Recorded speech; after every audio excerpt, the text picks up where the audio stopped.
By the end of this video, you'll know exactly how to handle stepchildren who try divide and conquer and how it can affect your marriage. The journey of building a blended family is often painted with strokes of joy laughter, the beautiful chaos of new beginnings. It is a path of creating something new from pieces of the past, a testament to love's resilience. However, this path is not always smooth. It can be fraught with unexpected challenges and complex emotional dynamics that test your partnership. One major stressor is when a child, intentionally or not, starts using tactics that create a wedge between you and your partner. If this resonates, I warmly invite you to comment, share, subscribe. By doing so, you help extend this circle of support to other blended families. Your engagement lets us keep creating content that empowers step families and turns challenges into growth. It is through shared experience and collective wisdom that we find the best solutions. Together, we can build a community that uplifts and validates the step-parenting journey. This phenomenon, often called triangulation, can slowly erode the connection between partners. It fosters an environment of quiet resentment, secret frustrations, a growing emotional distance. The core of your marital bond is put to the test, and without the right tools, it can begin to fracture. The good news, this is not insurmountable. It is a dynamic that can be understood, addressed, neutralized with effort and unified strategy. The goal is to build an unshakable front, protecting your marriage with clear communication, consistent teamwork, a shared sense of purpose. We must stop this divisive cycle before it takes root. To do this, we'll explore simple, actionable tools any couple can implement. These tools aren't about control, but about creating structure, safety, predictability within the family unit. We'll focus on clear talk, steady boundaries, calm, consistent teamwork. Master these strategies and you can transform marital stress into strength, creating a home where everyone, especially children, feels secure and loved. The term divide and conquer might sound like a strategy reserved for military generals or political masterminds, but it is a surprisingly common dynamic within family systems, particularly in blended families. Diagram: triangle with parent 1, parent 2, and child, with a wedge being driven between the two parents. In this context, it describes a behavior pattern where a child attempts to create conflict between their parent and step-parent, often because they're struggling with feelings of instability or loyalty binds. This is not always a malicious or consciously plotted scheme. More often, it's a child's misguided attempt to gain a sense of control, seek attention, test the boundaries of the new family structure. It's a survival tactic born out of confusion and the inherent complexities of having two homes, multiple parental figures. How does this behavior manifest in daily life? It can be subtle or overt. A child might approach you with a complaint about your partner, framing them as unfair or unreasonable, hoping you will take their side and override a decision. They might tell one parent a slightly different version of a story than they tell the other, creating confusion and mistrust. For instance, a child might tell their dad that you said they could have extra screen time, when in reality, you said maybe, if your homework is done. The child then uses that sliver of ambiguity to push for what they want, creating a scenario where you and your partner are left feeling frustrated and misaligned. This strategy is most effective when the parental unit is not operating from a place of clear and consistent alignment. If there is a perceived weakness, a crack in the united front, a child will naturally gravitate toward it. If you and your partner are not communicating effectively about rules, consequences, expectations, you inadvertently create fertile ground for these divisive tactics to grow. The child learns, through trial and error, that if they don't like the answer from one parent, they can simply try the other. This creates a power imbalance and places the child in a position of authority that is unhealthy for them and damaging to the marriage. It is crucial to understand that addressing this behavior is not about blaming the child. It is about recognizing the systemic vulnerability and taking proactive steps to strengthen it. When you and your partner learn to speak with one voice, present a united front, refuse to be played against each other, the child's power to divide you diminishes significantly. This is not a battle against the child. It is a collaborative effort to protect the marital partnership, which in turn provides the child with the security and stability they desperately need. A strong parental team is the bedrock upon which a healthy and thriving blended family is built, and it is the most effective antidote to divide and conquer tactics. Silence between partners can feel like a temporary peace treaty in a household filled with tension. It can seem easier to let a small issue slide than to engage in a potentially difficult conversation. You might be tired after a long day, wary of sparking an argument, or simply hoping that the problem will resolve itself. You might tell yourself that you are just choosing your battles wisely. However, when it comes to parenting and step-parenting dynamics, this silence can become a dangerous void.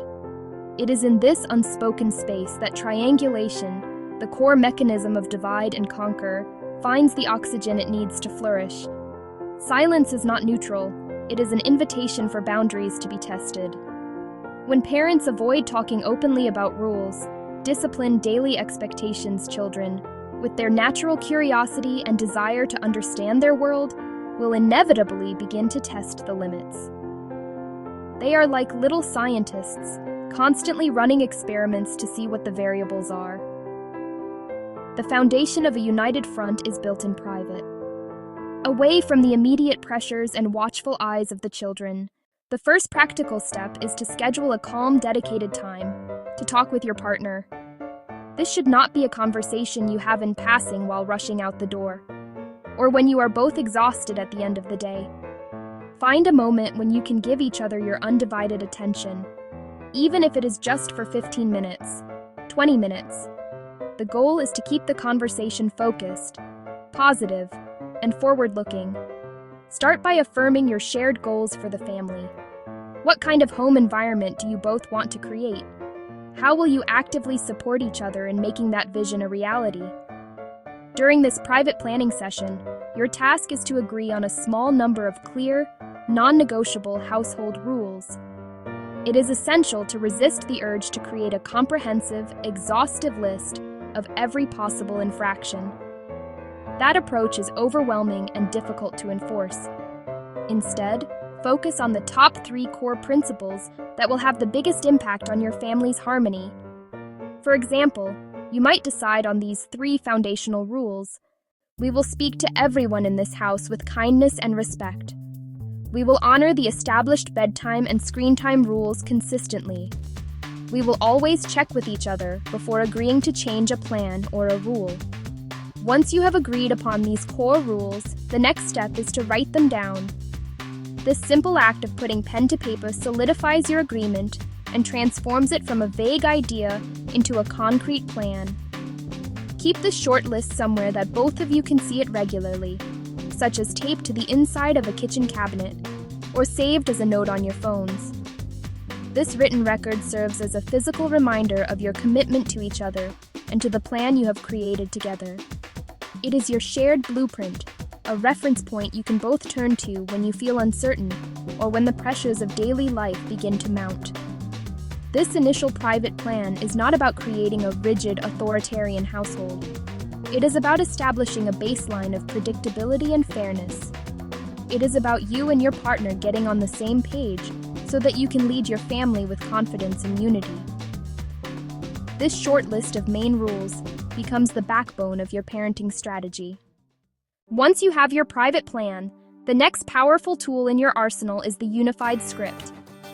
Scripts are simple, pre-rehearsed lines that you and your partner both agree to use when faced with common challenging situations. The magic of a script is its consistency. When a child hears the same phrase from both their parent and their step-parent, it sends a clear and undeniable message. We are a team. You cannot play one of us off the other. This removes ambiguity and negotiation from the interaction, shutting down the potential for a divisive power struggle before it begins. The key is to deliver these lines in a calm, firm, loving voice. Let's consider a few common scenarios and the scripts you can use. Imagine a child comes to you complaining about your partner, saying, "Dad is being so unfair. He won't let me go to my friend's house." Instead of getting drawn into the drama, you can calmly deploy a script. I hear that you're upset. This sounds like something we need to talk about together with your dad. Another powerful option is, your dad and I will discuss this later. For now, we need to respect his decision. These phrases validate the child's feelings. I hear you, while simultaneously reinforcing the parental team and deferring the conversation to a more appropriate, unified setting. Another frequent test. A child tries to get you to break an established rule when your partner isn't around. They might say, "Mom, can I just have 15 more minutes of screen time?" Dad will never know. This is a direct attempt to create a secret alliance with you against your partner. Your unified script is your shield. You can respond with, "That's an interesting idea, but we have a family rule about screen time. We can talk about changing it as a team, but for tonight, the rule stands." A simpler version is, "That's a we decision, not a me decision. The answer is no for now." This language consistently points back to the parental unit that makes decisions together. The most important part of using scripts is practicing them in private with your partner. It might feel awkward or silly at first to role-play these conversations, but it is an incredibly effective way to build muscle memory. Say the lines out loud to each other. Hear how they sound in your own voice.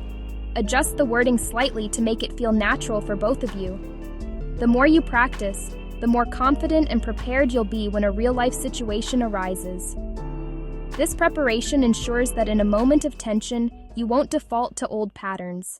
Boundaries are the invisible fences that protect the well-being and integrity of your family and your marriage. They are the clear lines that define acceptable behavior. In a blended family, where roles and relationships can be ambiguous, establishing ironclad boundaries is essential for survival. Hold them firmly, but communicate with kindness and clarity. Start in private conversation with your partner. Decide the specific limits you will no longer allow to be crossed. This is not about controlling the child, but teaching respectful functioning within the family. Keep the list simple and tied to divide and conquer behaviors. For example, we will not entertain conversations where one parent is being criticized or complained about behind their back. We will not allow a child to recruit one parent to get out of a chore or responsibility assigned by the other parent. We will not keep secrets from each other that are designed to create an advantage for the child or cause harm to the parental partnership. These protect your communication and authority as a couple. Agree on a calm, predictable consequence for each boundary. Consequences should be logical, immediate, relatively minor. The goal is learning, not harsh punishment. For example, if the boundary is no complaining about the other parent to get your way, the consequence could be the conversation immediately ends and you lose the privilege you were asking for. If the boundary is no recruiting one parent to avoid chores, the consequence could be you not only have to do the original chore, but you also have an additional helping task. The absolute key, consistency. Follow through every single time. If you enforce it sometimes and not others, you teach that rules are arbitrary. Use simple, warm, direct language when explaining to the child. Avoid arguments about fairness. State the limit calmly. In our family, we speak to each other with respect. If the tone remains disrespectful, take a 5-minute break to calm down. We can talk again after that. Then follow through with unwavering, gentle resolve. Language is a powerful tool. The subtle shift from I to we when discussing family rules. It can have a profound impact on your children. When you say, "I decided you need to be in bed by 8:30 p.m., you present yourself as a single authority figure. That makes you negotiable or pitted against the other parent. When you say, "We decided that bedtime is at 8:30 p.m., you speak for the parental team. You invoke the authority of the partnership. This simple pronoun change signals the decision was made collaboratively. It is not up for individual debate. It is a verbal cue that reinforces your united front. Consistently using we is a habit you and your partner can cultivate. It might feel formal at first, but with practice it becomes second nature. Use it for all household management and rules. We agree that homework needs to be finished before screen time.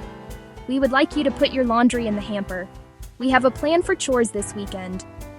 This consistent messaging closes the door on a child's attempts to find a crack in your armor. It teaches that leadership at home is shared, stable, and speaks with a single authoritative voice. Develop a nonverbal unity signal to use in front of the children. It could be a brief touch on the arm, a shared glance, or a specific phrase that signals, "I've got your back, we're in this together." For example, place a calm hand on your partner's shoulder while they are speaking. This simple physical act communicates unwavering support to your partner. It demonstrates a solid, unbreakable team to the child without saying a word. Practicing these verbal and nonverbal signals hardwires unity into daily interactions. The strategies for creating a united front are not meant to be deployed for the first time in the heat of a conflict. Just as a fire department runs drills, you and your partner must practice your plan in moments of calm. Schedule short, low-pressure sessions to role-play potential scenarios. Take turns being the child who is testing a boundary. Take turns being the parent who is holding the line. Say your unified scripts out loud. Go through the motions of stating a boundary and its consequence. This practice might feel a bit staged, but it builds confidence and helps you identify any areas where you might feel uncertain or uncomfortable, allowing you to refine your approach together. Disagreements between you and your partner are inevitable. You are two different people with unique perspectives.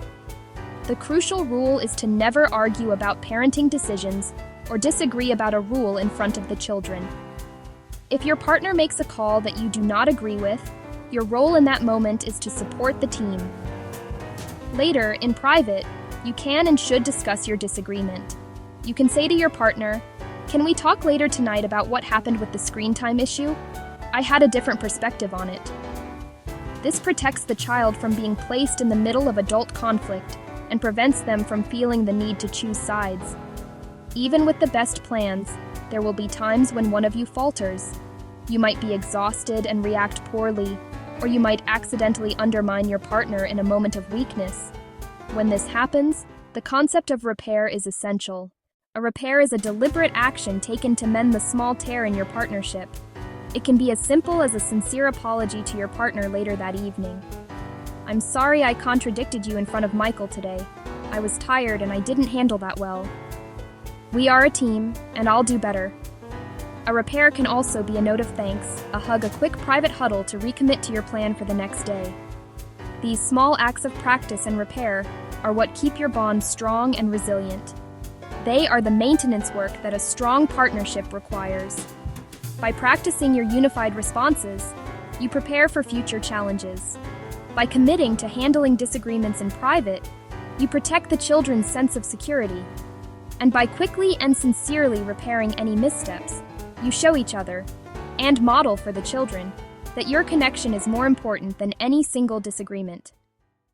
Protecting your marriage from the powerful undercurrents of divide and conquer tactics is not a complex, overwhelming task.